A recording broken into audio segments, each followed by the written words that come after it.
Hello, good morning all students. मैं आशा करती हूँ कि आप सभी लोग अच्छे होंगे। और आज मैं आपको निषेचन निषेचन पश्चात घटनाओं के बारे में बताऊंगी कि निषेचन पश्चात घटनाएं कैसे किस प्रकार से होती हैं। तो आइए स्टूडेंट्स देखते हैं निषेचन पश्चात घटनाएं क्या हैं। लैंगिक जनन में होने वाली घटनाओं के पश्चात ही युग्म जनन का निर्माण होता है। यही पश्च निषेचन घटनाएं कहलाती है। किसका? हम कह सकते हैं लैंगिक जनन की। जब लैंगिक जनन के अंदर फॉर्मेशन की क्रिया होती है तो उसके बाद किसका? युग्म जनन का निर्माण होता है। उसी को हम क्या बोलते हैं? निषेचन पश्चात घटनाएं कहते हैं। आइए स्टूडेंट्स फिर नेक्स्ट हेडिंग देखते हैं। नेक्स्ट हेडिंग है युग्म जनन। जैसे अभी हमने आपको बताया युग्म जनन का निर्माण कैसे हुआ, तो निषेचन के पश्चात जो लैंगिक जनन के अंदर जो क्रिया उत्पन्न हुई थी तो उससे किसका? युग्म जनन का निर्माण हुआ था। अब युग्म जनन के बारे में अध्ययन करेंगे कि युग्म जनन क्या होता है। तो स्टूडेंट्स देखिए, द्विगुणित युग्म जनन का निर्माण सभी लैंगिक जनन करने वाले जीवों में सर्वव्यापी है। जैसे हम कह सकते हैं स्टूडेंट, द्विगुणित का मीन्स दो जीवों के माध्यम से एक युग्म जनन का निर्माण होता है। बाह्य निषेचन करने वाले सभी जीवों में युग्म जनन का निर्माण बाह्य माध्यम प्रातः जल में होता है, जबकि वह जिनमें आंतरिक निषेचन होती है उनके शरीर के भीतर युग्म जनन की संरचना होती है। किस जंतुओं के अंदर होता है? जिनके अंदर आंतरिक निषेचन की क्रिया उत्पन्न होती है उनके अंदर हम कह सकते हैं उनके अंदर क्या होता है? युग्म जनन का निर्माण हो रहा है। जैसे जो जलीय जीव हैं उनके अंदर भी हो रहा है, जबकि वह जिनमें आंतरिक निषेचन होता है उनके शरीर के भीतर युग्म जनन की संरचना होती है। युग्म जनन एक पीढ़ी से दूसरी पीढ़ी के जीव के बीच की महत्वपूर्ण कड़ी है जो प्रजातियों की निरंतरता को सुनिश्चित करती है।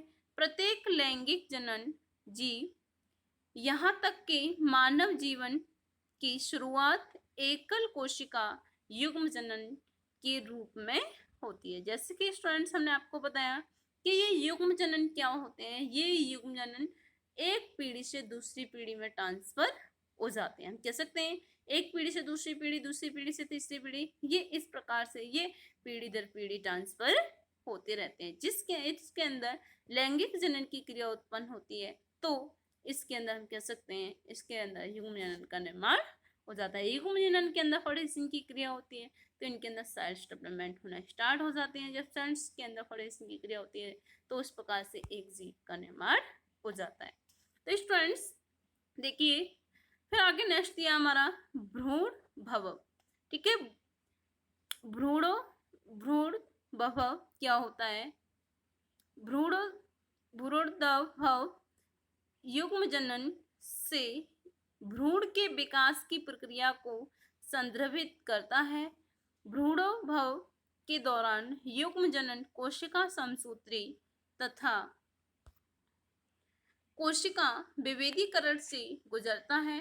भ्रूण विकास के दौरान जहां कोशिका विभाजन से कोशिका की संख्या में वृद्धि होती है, वही कोशिका विभेदीकरण से कोशिकाओं के समूह एक निश्चित रूपांतरणों से गुजरकर विशेषीकृत ऊतकों एवं अंगों की संरचना करते हैं। इसके परिणाम स्वरूप जीवन का निर्माण होता है। प्राणियों को अंड प्रजनक तथा जीव प्रजनक श्रेणियों में विभक्त किया गया है। जैसे कि स्टूडेंट्स हमने आपको बताया था कि एक जीव का निर्माण कैसे होते हैं। पहले क्या होते हैं? रासायनिक अणु होते हैं। ये स्टूडेंट्स हम आपको फर्स्ट क्लास में भी बता चुके थे कि ये किस प्रकार से एक जीव का निर्माण हो रहा है। तो यही सारी क्रिया किसके अंदर? इसके अंदर दी गई है कि किस प्रकार से एक जीव का निर्माण होता है। रासायनिक पदार्थ किसमें? अणुओं के रूप में बदल जाते हैं। जब अणुओं के अंदर फॉर्मेशन की क्रिया होती है तो क्या होता है? इनके अंदर सेल न्यूक्लियस पार्ट्स होते हैं वो बनना स्टार्ट हो जाते हैं। न्यूक्लियस पार्ट्स के अंदर फॉर्मेशन की क्रिया होती है, सेल्स डेवलपमेंट हो जाती है। जब सेल्स के अंदर फॉर्मेशन की क्रिया होती है तो टिश्यू ऑर्गन्स का निर्माण होता है। टिश्यू ऑर्गन्स के अंदर फॉर्मेशन की क्रिया होती है तो टिश्यू ऑर्गन्स बनते हैं। टिश्यू ऑर्गन्स के अंदर फॉर्मेशन की क्रिया होती है तो ऑर्गन्स आपके ऑर्गेन्स सिस्टम कह सकते हैं हम, अंग तंत्र बनता है। जब इसके अंदर फर्टिलाइजेशन की क्रिया होती है तो ऑर्गेन्स बनते हैं। ऑर्गेन्स के माध्यम से एक जीव का, या हम कह सकते हैं जब ऑर्गेन्स सिस्टम बनेगा पूरा, हम कह सकते हैं अंग तंत्र बनेगा, तो अंग तंत्र के माध्यम से एक शरीर या एक जीव का निर्माण हो जाता है। तो स्टूडेंट्स इस प्रकार से इनके अंदर फर्टिलाइजेशन की क्रिया उत्पन्न होती है।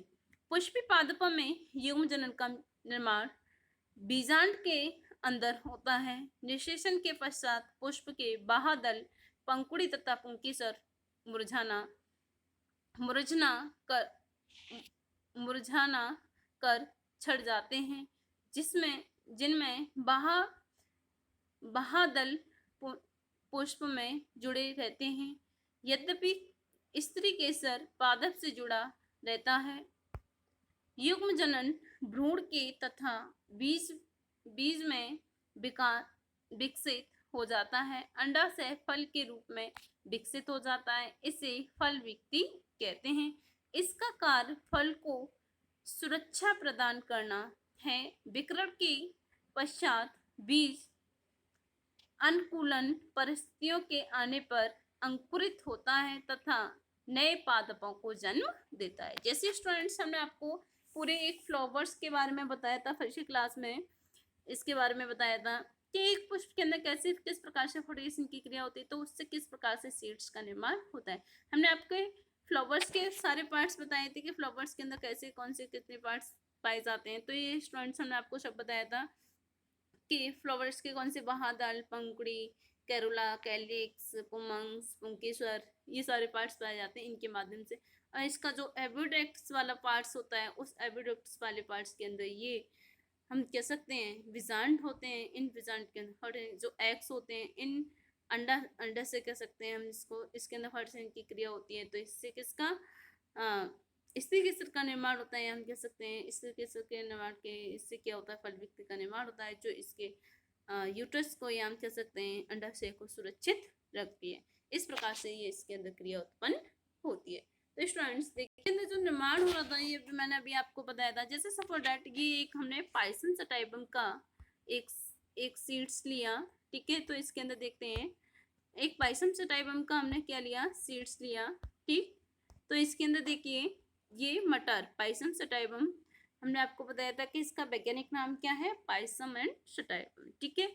अब इसके अंदर ये एक इसकी फल विक्ति है। इसके अंदर हमने आपको बताया था ये इसकी एक फली है, इसके अंदर ये सीड्स लगे हुए हैं, ठीक है। एस या पी आपको ये दिख रहे हैं। तो इनके अंदर कैसे किस प्रकार से प्रोसेसिंग हो रही है, कुछ फलों की किस्मों में बीज तथा संरक्षित फल विक्ति को दिखाया गया है। फल विक्ति को बीज नोट किया गया, बीजों को ऐसे सीड्स या कह सकते हैं इसकी जो फल विक्ति होती है, ठीक है। तो इसके अंदर जो क्रिया हो रही है, फर्टिलाइजेशन की क्रिया हो रही है, वो कैसे हो रही है, किस प्रकार से होती है। इसके अंदर ये इसके बाह्यदल कुंज लगे हुए हैं और इसके अंदर ये इसका फल विक्ति का निर्माण हो रहा है, ठीक है। तो इस प्रकार से इनके अंदर फर्टिलाइजेशन की क्रिया होती है। ये आपको दिखाई दे रहा है ये कैसे किस प्रकार से हो रही है। तो इस प्रकार से ये पूरे इनके अंदर ये क्रिया उत्पन्न हो जाती है। तो स्टूडेंट्स आज के लिए इतना ही काफ़ी है, आगे मैं आपको नेक्स्ट क्लास में कराऊंगी। और ये स्टूडेंट्स आपका फर्स्ट चैप्टर पूरा कंप्लीट हो चुका है। और स्टूडेंट्स ये सभी मुझे बायोलॉजी के नोट्स आप लोग कंप्लीट करके मुझे ग्रुप में सेंड करेंगे, जिससे मैं देख सकती हूँ कि आप लोगों ने किस प्रकार से नोट्स बनाए हैं। ये हमारा फर्स्ट चैप्टर पूरा कंप्लीट हो चुका है। अब हमारा सेकंड चैप्टर स्टार्ट होगा। तो स्टूडेंट्स फर्स्ट चैप्टर को पूरी तरह से आप क्लियर कर लीजिए। जो कुछ एक दो पॉइंट्स हैं जो नहीं आपको समझ में आए हों तो आप दोबारा से पूछ सकते हैं। और सभी स्टूडेंट्स इस चैप्टर को पूरा कंप्लीट कर लें, जिससे रिवीजन करने में कोई भी दिक्कत ना आए। और कंप्लीट करके मुझे ग्रुप में सेंड करिए, जिससे मैं देख सकती हूँ कि आप लोगों ने किस प्रकार से अपने नोट्स बनाए। आज के लिए इतना ही काफ़ी है स्टूडेंट्स। Okay, thank you.